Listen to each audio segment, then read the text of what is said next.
තෙරුවන් සරණයි. අද අපි කතා කරමු ඔයගොල්ලන්ට වැදගත්ම වෙන තවත් කරුණක්.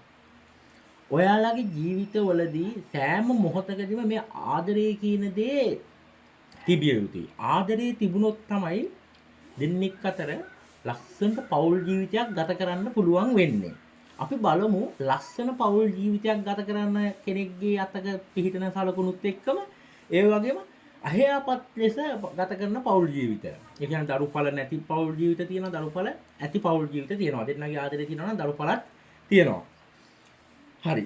ඔයාලගේ මේ අතේ මේ සුළඟිල්ලට පහළ කොටසේ මේ මෙතන රේඛාවක් මේ ආකාරයට පිහිටලා තියෙනවා.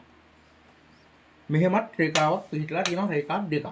මෙතන රේඛා තුනක් තියෙන්න පුළුවන්. ගොඩක් කට්ටිය අහයි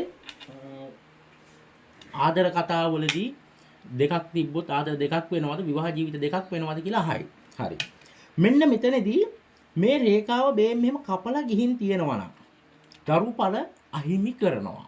නොඑක් විදිහේ බෙහෙත් ගන්න වෙයි, ස්වාම පුරුෂයාගේ අවුල් කියයි, බිරිඳගේ අවුල් කියයි මෙහෙම වෙලා තියෙනවා. මේවට ප්‍රතිකර්ම ඕන තරම් තියෙනවා.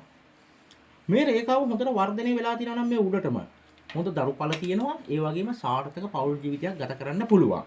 මේ වගේ මෙතන මේ ස්ථානයේ මෙහෙම හරහට ඩැමේජ් තියෙනවා නම් ඒ කෙනා නිතරම බැඳලා හිටියත් විවිධාකාර විදිහේ රස හොයන කෙනෙක් කියලා කියන්න පුළුවන්. ඉතින් ඔයගොල්ලන්ගේ අතත් හරියාකාරව බලලා මේ බුදු මණ්ඩලයේ පහළ කොටස කොහොමද තියෙන්නේ කියලා බලලා එන ප්‍රශ්න වලට මුහුණ දීලා ඉදිරියට යන්න සම්පූර්ණ හස්ත රේඛාවකින් සම්පූර්ණ විස්තරයක් කිව හැකි. මම මේ කෙටි විස්තරයක් කිව්වේ ඔයගොල්ලන්ට.